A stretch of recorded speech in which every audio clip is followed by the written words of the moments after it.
Halo semuanya. Ini dia Rama.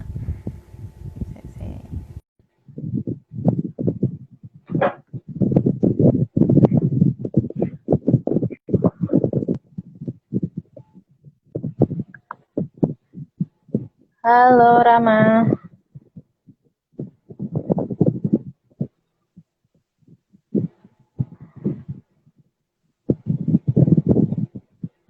Ups, sebentar. Ram, kau ini warnanya hijau ya, sebentar.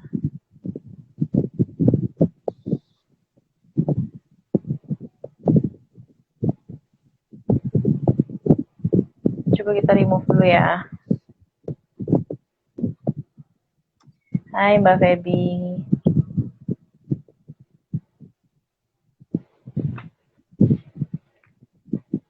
Mbak Feby penonton setia. Hai Ram. Kedengeran nggak? Halo, halo. Hai, kedengeran ya? Ya, bentar. Let me Sip, sip. use somehow my Bluetooth. Nah, ini error or something. Nyempil. Di rumah ya? Thing about teknologi kadang-kadang kalau kecanggihan malah gampang rusak ya. Iya. Banget. Ini lagi di rumah atau di mana nih? Lagi di rumah, of course. Oke. Udah berapa lama work from home atau udah balik ke kantor? No. Kita dari Maret ya. Dari Maret kita work from home. Tadinya kita bikin sampai June.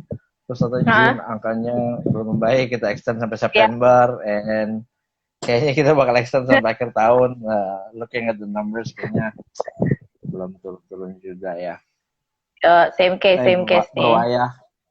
Oh iya Berwayah, nih. thank you. Thank you for having me. Oke, kita ini dulu ya, sambut teman-teman dulu. Thank you teman-teman. Welcome to Endeavor Scale the Circle.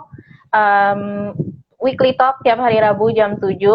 Sekarang kita lagi topik Grow Together bareng community di Indonesia. Dan sekarang kita lagi kedatangan Rama Muaya dari dailysocial.id. Ram, thank you banget ya Ram udah ngulangin waktunya. Jam segini nih jamnya makan malam ya. Oke, ditunggu dulu aja ya, kita habis ini baru makan. Kita mau and thanks for having me. Oke, kita bakalan ngomongin celebrate innovation technology every day, dan itu juga salah satu tagline-nya Daily Social juga ya? Yes, actually. Daily Social. Dan sebenarnya kalau kita mau ini dulu nih Ram, apa namanya, kalau ngomongin mengenai community ya, kita berangkat tarik mundur dulu nih, tarik mundur on your background. Dulu lo tuh bikin cikal bakal berdirinya Daily Social itu apa sih sebenarnya? Kalau aku sih sempat baca-baca juga di beberapa situs, beberapa publikasi, dan kayaknya kita paling enak dengar langsung nih dari Ramanya nih. Monggo. Ya sebenarnya ini project iseng sih. Dari zaman gue kuliah dulu, I started a few businesses bareng sama teman-teman, tapi nggak ada yang jalan karena disambi sambil kuliah, sambil skripsi dan segala macam. So nggak ada yang jalan gitu loh. So akhirnya pas akhir tahun kuliah, I started this hobby lah, karena waktu itu tahun 2008 when my last year di sekolah itu dulu, gue melihat ada sebuah tren bahwa more and more technology company mulai nongol di Indonesia. Cuma waktu itu masih dikit banget sebenarnya, tapi apa ya, kayak udah mulai gitulah gitu. And sebenarnya dari tahun 2005 itu gue udah aktif blogging. So gue udah actively suka ke blog, ngomongin teknologi sih nggak jauh-jauh gitu. Pengalaman gue bikin aplikasi ini, coding itu segala macem lah. Dan di saat itu 2005 sampai 2010 itu komunitas blogger itu banyak yang orang-orangnya itu banyak orang-orang digital juga sebenarnya, sesama programmer, orang-orang digital marketing, orang-orang agency, dan ada beberapa juga yang punya bisnis online. Dan akhirnya kayak ngeliat, ini orang-orang ini waktu itu ya rata-rata anak-anak muda gitu atau seumuran gue yang ini orang-orang ini keren gitu, mereka masih umur under 30 and mereka punya this online website yang populer sekali, make money from Google AdSense waktu itu, and they, Iya. mereka nggak kerja kantoran gitu, mereka cuma blogging and then they get money, dan selalu kagum gitu sama orang itu masih single, wah kayaknya berita banyak banget gitu ya, oh, these guys are awesome, tapi nggak pernah, orang-orang itu nggak pernah nongol di media, nggak pernah masuk TV, nggak pernah masuk berita, nggak pernah masuk mainstream media lah gitu. Ya. So gue mulai menginterview mereka, ngobrol-ngobrol, dan mereka ya kayak gini lah gitu. Misalnya gue cuma posisinya kebalik, gue yang menginterview mereka, cerita kenapa mereka mulai bisnisnya dan segala macam. And it got pretty interesting, mulai banyak following orang-orang yang lihat dan komen, dan ada beberapa yang udah request juga gitu, request dong interview sama si foundernya ini dan segala macam. Dan dari situlah basically ternyata mulai jalan, dan orang mulai banyak suka kontennya, and I gain quite a good following dari situ sih. Oke, dan itu berarti dari tahun berapa tadi, 2005 mulai blogging. Daily Socialnya itu 2008 sih. Dari Social 2008. Nah, itu kan rentang tahun dari dulu sampai sekarang, yang lo lihat challenges-nya apa sih? Maksudnya itu kan dulu mungkin masih belum banyak ya portal berita teknologi, and then sekarang itu udah banyak banget, and how do you differentiate yourself gitu dari antara semuanya gitu? So sebenarnya kalau dibilang, even dulu aja udah banyak sih sebenarnya. Waktu itu ada beberapa teman-teman blogger yang memang fokusnya ke teknologi. Cuma memang kita nemu niche di mana kita ngomongin soal startup. Dulu orang nggak ngerti terminologi startup apa, orang masih bilangnya .com gitu kan. Oh my god, banget gitu.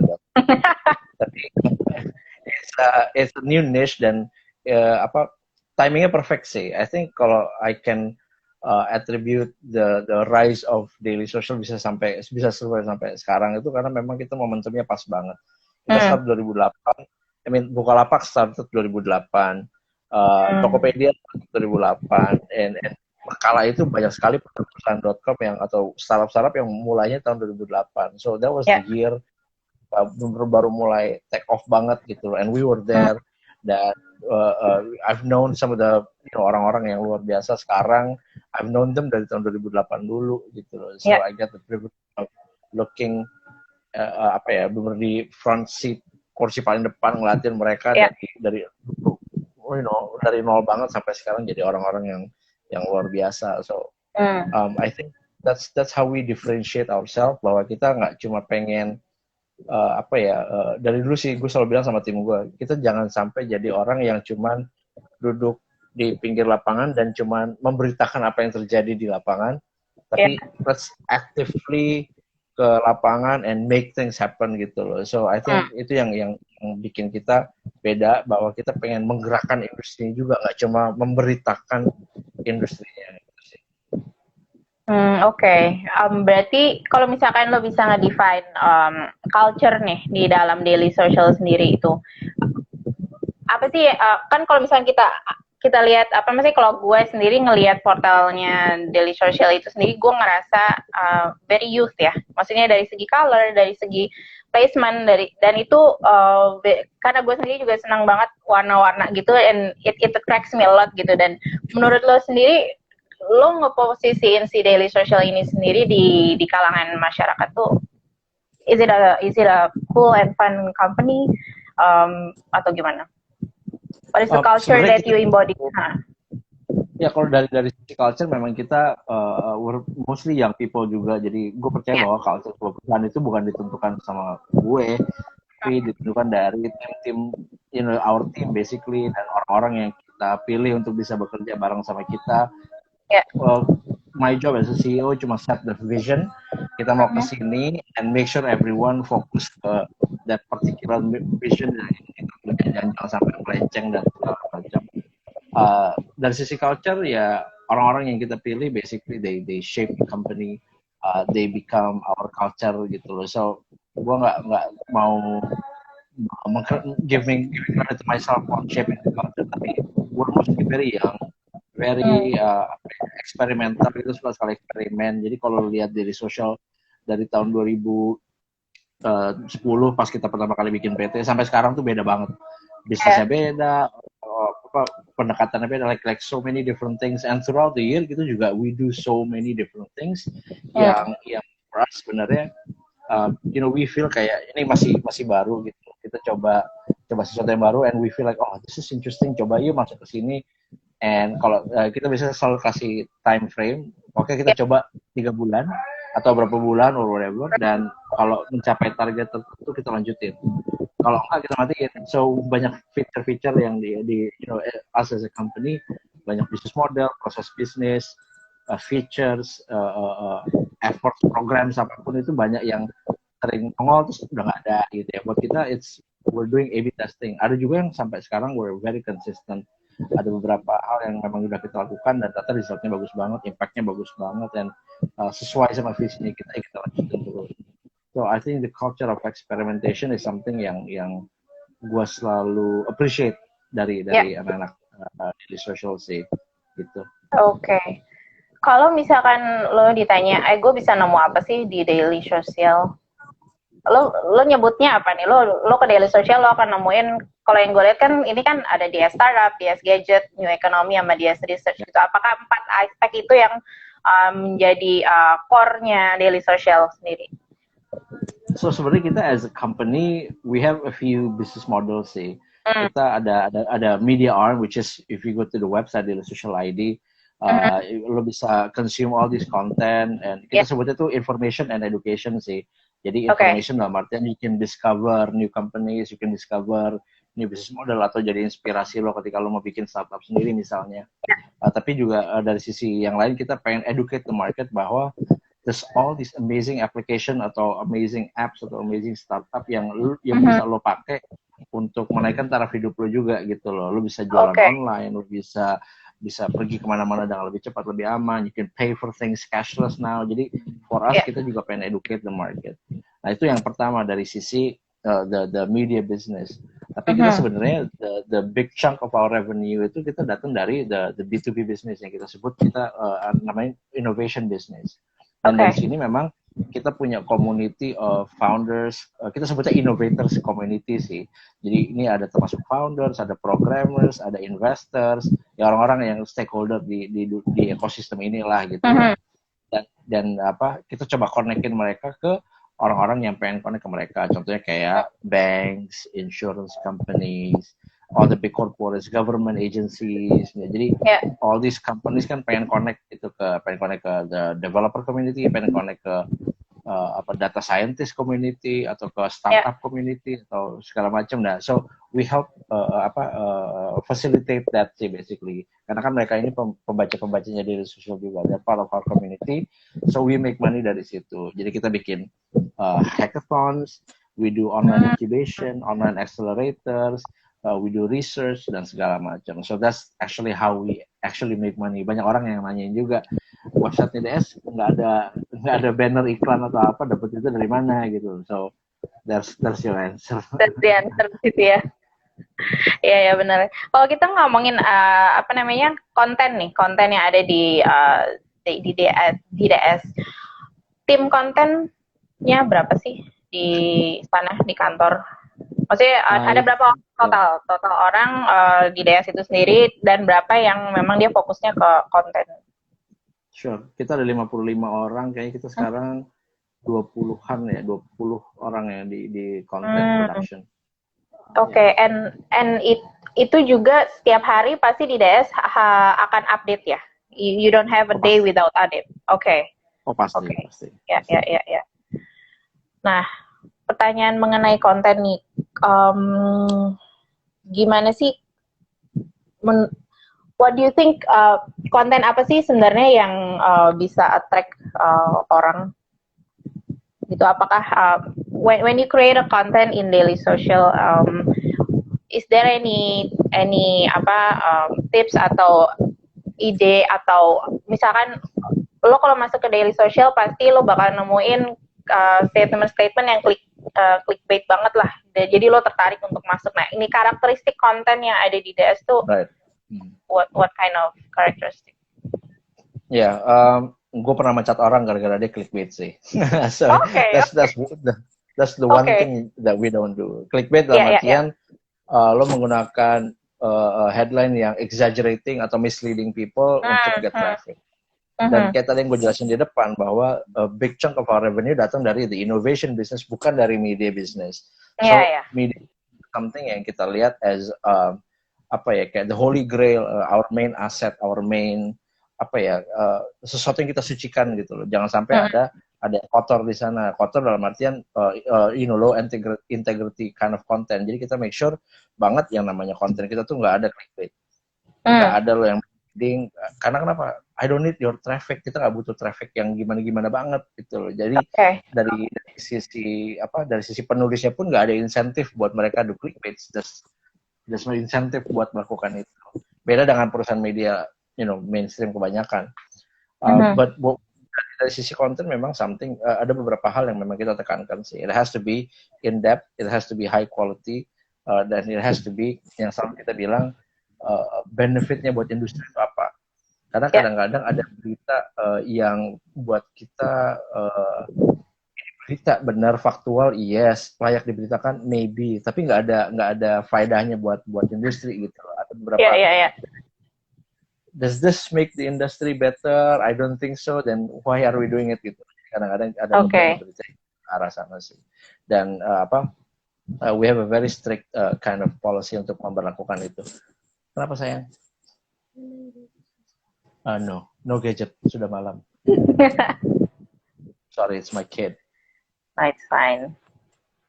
Yeah. Di DS ada DS gadget loh, gitu. Lagi malah promosi website ayahnya. Gitu. Oke, aku ini lagi ya. Aku gali lagi ya. Berarti tadi kan memang media itu atau news itu bukan hanya satu-satunya yang ada di DS, tapi juga innovationnya itu. Dan lo ada banyak kerjasama dengan berbagai macam pihak sehingga itu yang ningkatin core bisnis lo sendiri dan juga ningkatin community di dalam si DS itu sendiri. Ya. Yeah. Do you see yourself as a hub in technology entrepreneurs? Orang-orang DS. Yeah, I guess so. Karena beberapa tahun yang lalu kayaknya kita we use that exact word. Kita pengen jadi hub, jadi menjembatani all the stakeholders in the industry supaya they can collaborate dengan satu sama lain. And in a way, yes, yang kita lakukan sekarang memang itu.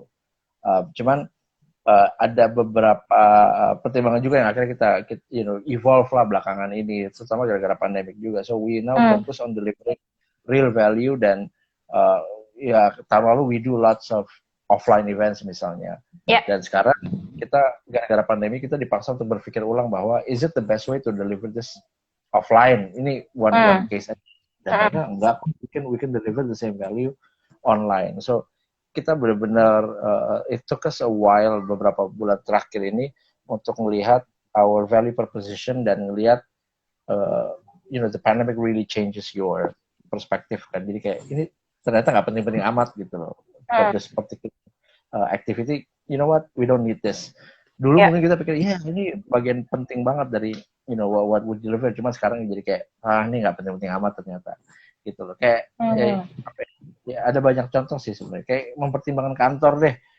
Masuk perusahaan nggak punya kantor, terus sekarang gara-gara pandemi kayak, you know what, I don't think we need an office misalnya gitu. Gitu sih. Benar. Tapi emang ada significant difference yang jauh banget nggak sih before and during the pandemic ini di DS? Kayak misalkan jadi kalau dari sisi performance sih enggak ya, maksudnya we're a technology company anyway gitu, dan aside from sales semuanya sebenarnya naik, jadi semua indikator produktivitas actually increases sejak working from home, so I'm very happy with that. Tapi sales of course because all of our clients are mostly corporate, jadi itu agak kena impact sih. So far we're surviving until today, we survive, so hopefully bisa sampai tahun depan dan tahun-tahun selanjutnya. But doesn't affect much in a negative way, positive way malah. So kita benar lagi mikir kayak tahun depan kita butuh kantor apa enggak gitu, like what we're considering. Sekarang itu benar lagi mikir kayak, you know what, gitu. Apa jadi remote aja. Kantor DS dia own office atau dia gabung sama lain? Kita punya kantor sendiri di Kemang. Oke. Tadi kan Lama juga pernah sempat nanya ya, kalau kita ngomongin ini ya, ngomongin mengenai COVID gitu. Kalau misalkan di Endeavor, gimana sih Endeavor Entrepreneurs itu sendiri, apa Endeavor Entrepreneurs yang kita sebut II ini, apa sih, gimana caranya mereka cope terhadap si COVID situation ini. Dan dari yang gue search sih, case mengenai kayak industri kayak Rama itu I haven't found it, tapi ada beberapa case yang bisa gue share. Kayak contohnya di Jepang itu, di Endeavor Jepang, mereka punya entrepreneurs yang fokusnya dia tuh punya namanya Will, dia itu punya kursi roda elektrik gitulah gitu. Jadi they produce electric wheelchair, dan itu mereka kerjasama sama Airport Haneda. Mereka kerjasama sama Airport Haneda untuk ngebantu orang-orang yang mungkin mobility-nya agak sulit gitu, jadi mereka bisa gerak sana kesini dengan mudahnya lah dengan wheelchairnya itu. Nah itu kayak one example. Terus kayak misalkan ada contohnya lagi, ada entrepreneur juga dari Greece. Dia itu punya sistem drone system, dan di mana mereka itu kerjasama sama UPS dan CVS healthcare yang di health store yang di US juga, untuk ngedeliver obat dari CVS ke rumahnya. Jadi rumahnya itu tuh mereka targetingnya perumahan-perumahan yang banyak manulanya lah gitu, banyak senior people-nya gitu. Jadi sebenarnya basically dari situ kita bisa ngelihat basically core bisnisnya itu kebetulan tepat dengan apa yang bisa mereka tawarin terhadap COVID situation ini gitu. Jadi that's two example. Kayak misalkan satu example lagi juga kita nemu ada kayak delivery system di Latin Amerika, dan dia itu mencakup beberapa negara di Latin Amerika, ada di Brazil, di Meksiko, di Kolombia, dan dia itu punya program 2 for 2. Jadi kalau misalkan kita purchase kayak swab test gitu, mereka akan provide swab test kepada orang lain yang ngebutuhin gitu. Jadi kayak beli, tapi udah gitu orang bisa purchase. Dan si Rappi ini namanya application ini yang punya lah, bukan lisensi ya, punya privilege untuk ngejual si swab test ini gitu. Jadi it happens all across the Latin American region gitu. Jadi kurang lebih sih kayak gitu sih, gimana cara mereka coping terhadap si COVID situation ini. Dan ya globally will sama sih seperti bisnis di manapun ya, will still bertahan. Sorry, ini internetnya mati ya? Enggak, oke. I thought it was my internet. Sorry. Oke, terus kalau kita back to the community lagi nih, Ram.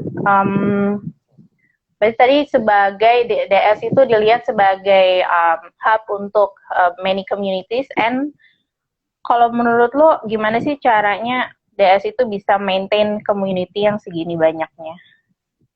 Maksudnya how do you maintain the community within your organization? Yeah, sure. I think community kita tuh terbentuk karena konten ya. Jadi kalau dulu itu kita ada istilahnya content first, and then terbentuk community di luarnya, and then dari situ ada unsur istilahnya commerce. Jadi kalau di dunia media itu ada istilahnya content, community, commerce. Content to build the community, and then we make a commercial something out of that community. Bisnisnya kayak gitu sebenarnya. Tapi sebenarnya yang really maintain si community itu adalah konten kalau dari sisi media. Dan I think we deliver that promise bahwa we only deliver high quality content. Again tadi no clickbait dan nggak ada konten receh-receh, itu nggak ada sama sekali. And banyak sebenarnya ada sampai sekarang masih ada lah beberapa kompetitor kita yang lokal maupun yang dari luar yang came in, then use this konten-konten yang sifatnya receh, and then the traffic grow like crazy, community-nya juga banyak, jadi komunitas receh gitu kalau kita ngeliatnya. Tapi ya it's not sustainable gitu loh. Ujung-ujungnya at the end of the day, people go to our website or go to any website really, karena mereka pengen belajar something gitu loh. They wanna get value dari situ, and as long as kita deliver that value, they will keep coming back. Karena that's our promise, that's ekspektasinya orang untuk datang ke DS itu. Oh, I want to learn something, what's happening today gitu kan. Dan kalau they spend 1 menit, 2 menit, 3 menit, 10 menit, and then they don't get that value, atau at least value-nya nggak setinggi yang mereka harapkan, then besok-besok mereka nggak akan balik lagi.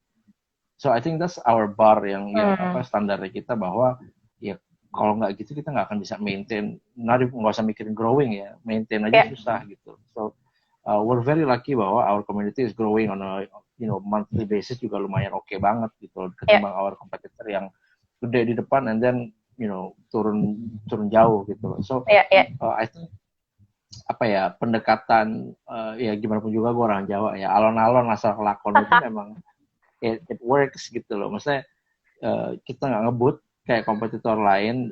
We're taking, we're not slow I would say, tapi we're really good things, good things that last. It takes time to build pastinya. So kita nggak pengen, we don't want to rush into doing things yang kita nggak jago, yang kita bukan ahlinya di sana.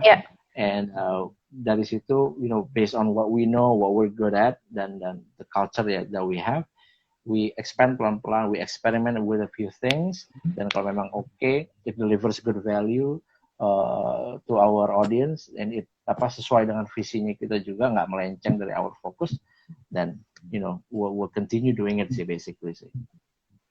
And how do you know orang, kan tadi kan lo bilang orang ngedeliver konten yang bagus kepada orang-orang dan orang jadi teredukasi dari itu.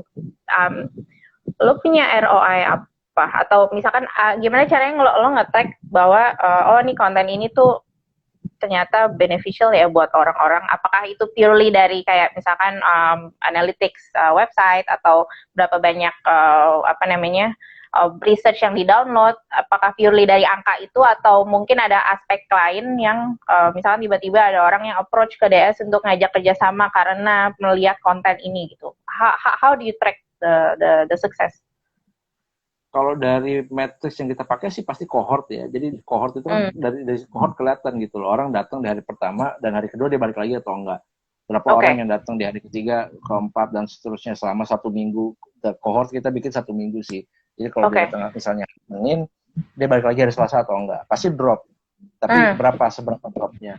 Dan itu yang memang kita measure, yang kita lihat juga. Dan research is also one thing yang we also measure dari sisi orang balik lagi atau enggak, orang download atau enggak, orang butuh atau enggak. Others mungkin kayak page views per user, session per user misalnya. Jadi orang datang ke website kita, dia baca konten berapa banyak. Itu ada beberapa metrik. Tapi essentially philosophically yang kita ngelihat sebenarnya adalah orang banyak yang masuk dari kita tuh melalui search engine. So SEO kita lumayan saking oke-nya kita bahkan bikin training SEO, karena we have this one guy yang jago banget SEO-nya. Lu kenapa nggak bikin training aja SEO? Dan akhirnya kita fasilitasi untuk dia jadi SEO masternya gitu. Our ratio is quite good, dan kita ngeliat orang-orang yang masuk dari Google itu berapa yang akhirnya convert jadi pembaca regulernya kita. Jadi orang mungkin nggak pernah dengar daily social, googling about a certain startup atau whatever, terus ketemu, this is good, dan akhirnya dia datang lagi besok harinya, and then the next day, and then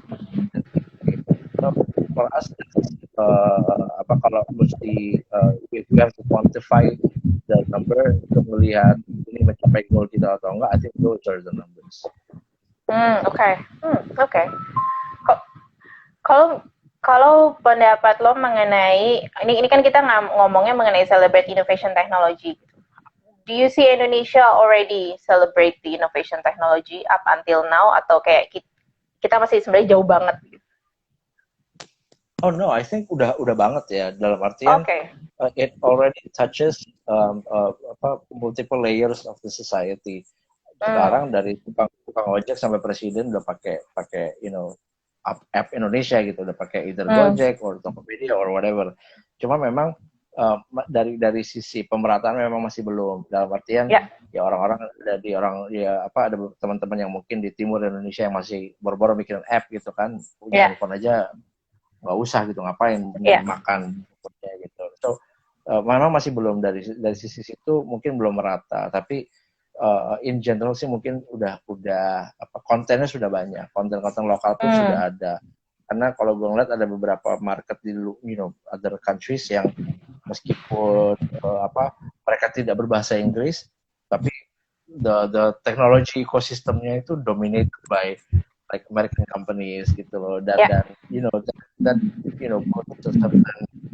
concerns lah gitu loh. Dan di Indonesia menurut gue nggak separah itu. Of course we have Instagram, we have Facebook, we have Google dan segala macam, tapi platform lokal hidup semua gitu loh, dan they're very very big. Kalau kalian rajin baca daily social aja, kayak pandemi, apa itu pandemi? Everyone is getting funded these days kan? Iya. Dan lagi fundingnya malah naik. Artinya memang orang-orang investor baik dalam maupun luar negeri memang percaya akan opportunity marketnya Indonesia, satu. Yang kedua, di opportunity yang dibawa sama founders orang-orang Indonesia. So that's a reason to celebrate bahwa our ecosystem is alive and well despite the pandemic. I think it's more than just alive and well, it's growing actually.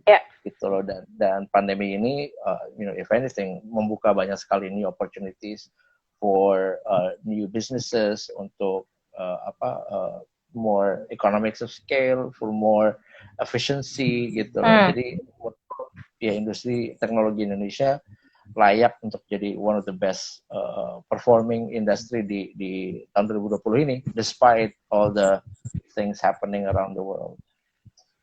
Okay.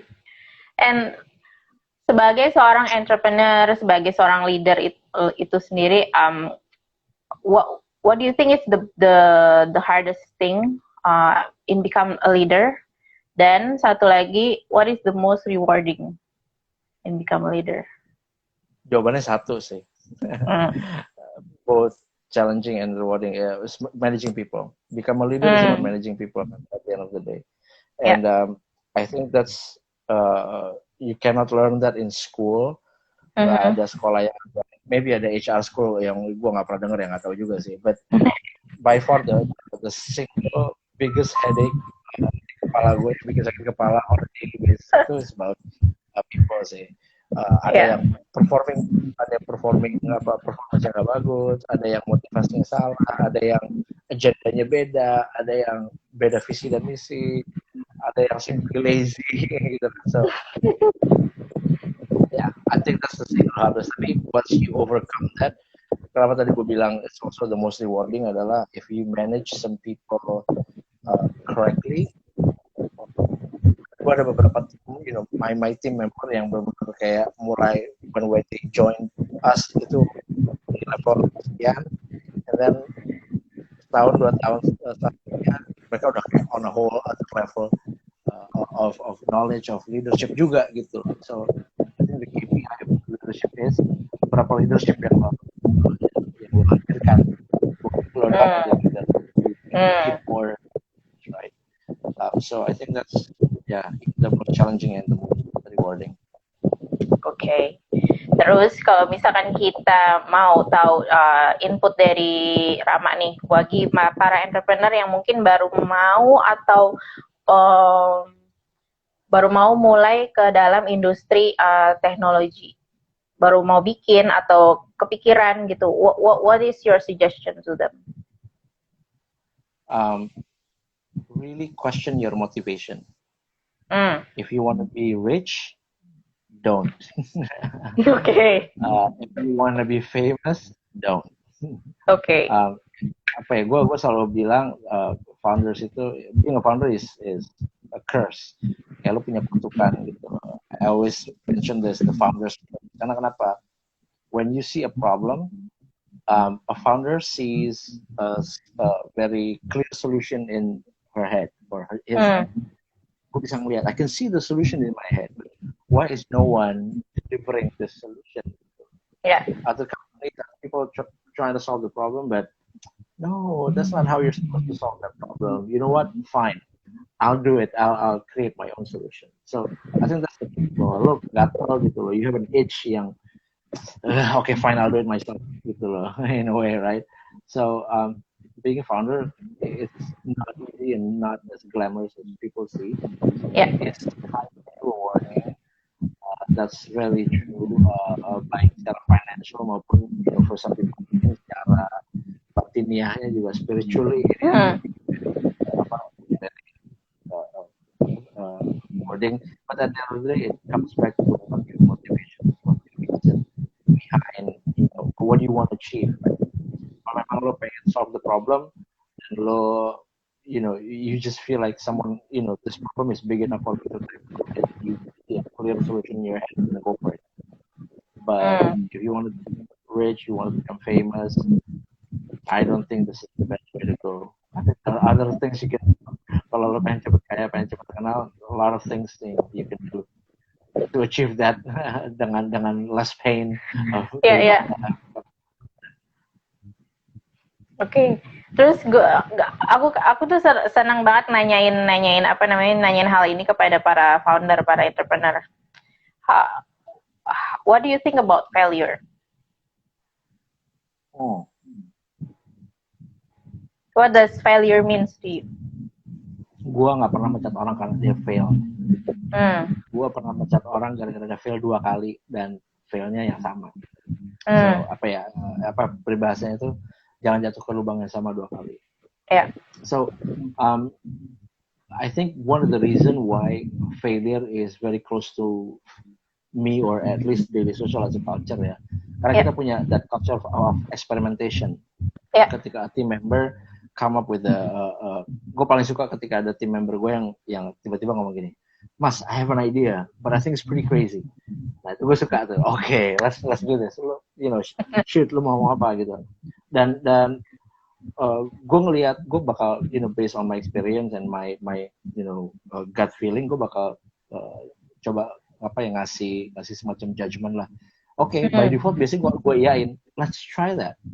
If you think it's crazy, yeah, let's try that. Tapi again, gue kasih time limit. Kita coba ini selama sebulan atau 2 bulan atau 3 bulan. Kalau idenya kayaknya masuk akal banget, biasanya okay, let's try this 3 bulan. Kalau idenya kayaknya okay, ini agak gila sih, let's try it for like 1 month. Dan gue kasih target angka, quantified number. Okay, if you can achieve this number, kita lanjutin. And dari situ, we decided to do lots of things jadinya, banyak banget. Dan most of them fail. Some of them successful dan kita kerjain sampai sekarang. Dan actually our current business model yang tadi gue jelasin soal innovation business itu, it started out as an experimentation. Cuman akhirnya jadi like majority of our revenue datang dari situ. Dan kita berubah jadi dari perusahaan media jadi perusahaan inovasi gara-gara itu. So by default tim ya kalau gagal ya sudah, move on, come up with new ideas. Akan pernah ada dimarahin, nggak pernah akan ada at least buat gue menciptakan culture of acceptance of failure itu adalah dengan orang fail ya lo jangan lo marahin, jangan lo pecat. Kalau orang fail ya orang nggak mau fail, orang nggak mau eksperimen jadinya kan gitu. Tapi when what I think is also equally important adalah when that experiment is successful, rewardnya juga ada. You reward people, you give them credit, you give them recognition bahwa this is your idea, if this happen, you are amazing, thank you dan segala macam. So akhirnya orang jadi tim kita jadi terpacu untuk come up with new ideas. Gue inget banget dulu pas outing a few years back kayaknya 4-5 tahun yang lalu kalau nggak salah, at the end of the outing kita malam gitu di hari terakhir ya mereka gue suruh come up with the craziest idea yang menurut kalian DS mesti bikin gitu, a new feature, a new business, new apalah segala macam. Dan yang menurut menang atau nanti kita judge the directors gitu, kita jadi jurinya gitu, we did like kind of thing. Yang akhirnya menang itu we choose one winner, idenya kita implementasi dan dia dikasih handphone berapa ada 3 juta gitu. Ketika bisa permanent part di kawan bisnis kita udah mulai monetize bahkan gitu loh. So Oh. started as crazy idea. Dan sekarang orang itu yang keluar dengan ide itu, he's orang yang tanggung jawab. Lo yang keluar dengan ide ini, kalau menang gue kasih handphone. Tapi you are also the lead in this project. Gitu. So I think ada beberapa story kayak gitu yang for me at least yang kita as a manajemen bisa lakukan untuk apa ya, jangan sampai failure itu discouraging people, tapi juga rewarding people dari eksperimen. Oke. Dan itu proyeknya masih ada up until now? Oh, ada. We're actually making money out of it. Oke. Nice. Kalau misalkan lo ngeliat DS ke depan tuh seperti apa sih, Ram? Maksudnya apakah sekarang itu sudah ada di posisi di mana oh nih, this is the DS that I want? Atau lo masih punya future plan buat DS in the future, you wanna see DSS bla bla bla? Oh, PR gue masih banyak sih pasti. Oke. Ya, PR gue masih banyak. So there's really no resting, there's no idle time for us, paling enggak gitu. In terms of banyak company yang they reach a certain level kayak okay, this is our business model, oh this is how things work. Yuk kita settlein di sini dan everything ada SOP, ada semuanya rata dan they do the exact same thing for 10 years segala macam. We don't want that sih sebenarnya. We want to keep growing. Of course, I always adore Apple. I think it's one of my favorite company. Of course, banyak billions of people yang juga pasti suka Apple as a company. Tapi for me yang membedakan Apple dari yang lain adalah they really act like a startup. Jadi kayak mini startup inside a massive Apple. Okay. Right. Got it. So and I really appreciate that kind of holacratic kind of approach karena it really push your innovation stay in one spot dan tiap tim punya that kind of agility karena kan timnya kecil tapi mereka move dan karena kecil they can move agile dan really come up with as much innovation as possible while making a good business out of it. Dan itu cuma bisa jalan ketika brandnya di umbrellanya udah sebagus itu. You cannot be that innovative without the Apple brand bisa gitu loh. And that's why I really respect Apple as ketika mereka bilang what the biggest stuff is, orang banyak yang mencibir juga, oh come on gitu kan, itu cuma teknik marketing, but I truly believe that they are the biggest startup in the world gitu, karena there's many startups under the Apple umbrella. Okay. But then again, lo ngelihat DS ke depannya itu lebih kepada do you have a bigger vision kayak misalkan DS itu menjadi source of technology information APAC wise misalnya, atau tadi itu yang perintilan kecil-kecil itu yang mau lo build nanti ke depan. Do you have like one or two vision yang lo mau bawa DS ke depannya? Our vision dari dulu sampai sekarang masih sama sih, dari 2010 sampai sekarang when we started the company. Our vision is to become the bridge antara masyarakat dengan teknologi, become the bridge between society and technology. Okay. And it's a very generic term, yes, tapi we love that term karena it really captures our spirit, our passion, tapi it gives us like general banget, jadi we can move to a lot of directions yang kita mau ambil, tergantung nanti situasinya seperti apa. So it gives us a good leeway of executing new business model atau exploring new business models, for example. Yeah. Kalau ditanya 3 tahun lagi kayak apa, I have no idea. Yeah. If you ask me 3 tahun yang lalu juga gue nggak akan ngebayang diri sekarang, obviously. We do have plans, tapi we try not to think too long. 3 tahun itu our maximum sebenarnya sih. Okay. We want to be this company, we want to make more money, so we can impact people. Kita pengen, I have lots of places kayak, I want to build like an institute buat orang-orang jadi digital. Nice. Ya, kita that's our mission yang kita lagi execute tahun ini sih. Kita lagi execute dan kita melihat bahwa I observe bahwa yang namanya startup founders itu maybe 90-95% dari Jakarta, right? And I don't think that's fair.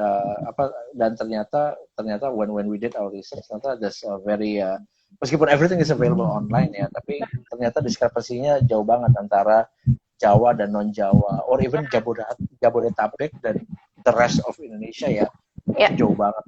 So kita lagi lakukan beberapa effort untuk bisa bridging that gap. Basically, we want more people outside of Jawa untuk bisa dapat minimal akses informasi yang sama supaya mereka bisa punya akses yang sama jadi entrepreneur juga. So, and orang di Jakarta untung banget karena kenapa? Mau ketemu sama investor gampang, semuanya investor di Jakarta. Mau ketemu mentor misalnya, founder juga kebanyakan di Jakarta. So it's very easy, right? Orang-orang di luar Jawa atau di luar Jabodetabek don't have that kind of privilege. Dan I believe bahwa technology can really help bridge that. Itu kenapa kita lagi bikin beberapa program. Kemarin udah jalan pas bulan puasa, kita bikin incubator teknologi namanya Dias Launchpad, which also supported by Endeavor Indonesia juga. Itu 75% dari luar Jakarta. And we're very happy karena dan yang dapat funding ada beberapa loh, dan yang bukan Jakarta ya. Ada 3 yang dapat funding dari luar Jakarta, which for me it's amazing gitu, karena jarang banget. And we want to get very soon. Bulan September kita akan jalan yang versi keduanya. And we have the technology platform that enables us to do this at scale. Murah banget, and we can reach maximum banget gitu loh. So hopefully dalam 2 tahun ke depan, more and more people outside of Jabodetabek or even dimanapun mereka berada di seluruh Indonesia, they can solve their problem dengan teknologi, and we want to help bring that knowledge, bring that network, bring that information ke mereka melalui our platform. That's a really noble mission. Kalau last but not least, lo ada nggak quote atau buku atau musik lagu yang jadi ibaratnya jadi panutan lo lah sampai sekarang gitu, maybe one liner dari song yang lo ingat, one liner dari movie yang lo ingat. Do you have it? Dari tumpukan buku di belakang ya? No, I have ada stack of books yang di tempat tidur gue, dan kayaknya bukunya. What is it about? Tentang apa tuh bukunya? Judulnya Hard Things About Hard Things. Hard Things About Hard Things. Oke. Ya. Jadi itu pengalaman seorang entrepreneur. Saya. Sorry, my kids. It's okay. Monggo. Tapi dia cerita tentang pengalaman seorang entrepreneur yang dulu join a startup Netscape. Jadi ketika Netscape masih awal dia join, dia ceritain tuh Netscape main di Banten, Microsoft, bikin company namanya Loud Cloud, IPO di .com Bus tahun 2000. So dia benar-benar cerita ngomongin soal recruiting people, laying off 2/3 timnya, and then building ulang dari awal. Wah, it's a very rough read. Maksudnya benar-benar kayak pengalaman orang stres. Gue nggak kebayang tuh stresnya kayak apa sampai buat lab. The guy is literally botak gitu sekarang. Jadi kayak I know why kenapa dia botak. And it really shows kayak the non-glamorous side of being an entrepreneur, dan it's really sobering lah buat orang terutama yang pengen jadi entrepreneur, baca buku itu dulu. Apalagi baru muncul, karena dan it's very practical, nggak ngomongin terlalu abstrak ngawang-ngawang, kayak ini loh kalau caranya dia explain kayak caranya lo mencap orang kayak gimana, caranya temen lo sendiri yang join sama lo dari awal kayak gimana caranya, how to hire someone else profesional untuk jadi bosnya co-founder lo kayak gitu. Jadi it's an amazingly story-nya gokil, story-nya bagus banget, and the practical advices also keren banget. Gua I think yang salah satu quote yang my favorite quote dari situ tuh it says something about being an entrepreneur itu kayak lo tidur 2 jam sehari dan panicking dan segala macam, and aku lupa exactly what the words are, tapi it's basically like there's no way you're gonna sleep tight when you're becoming a founder di saat-saat kayak gitu, and in order to make it strong, dan that's how great entrepreneurs are made.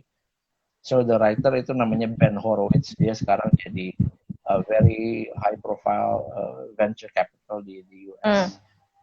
Dia punya firm namanya Andreessen Horowitz. Andreessen dari namanya Mark Andreessen, foundernya. Kenapa sayang? Ini jam bobo kamu. Udah mau jam 8. Iya, udah jam 8 sayang. Good night sayang. Sorry. That's fine. Iya. Enggak kok, itu tadi gimana? Oh, tadi udah yang terakhir kok. Maksudnya ini juga apa namanya?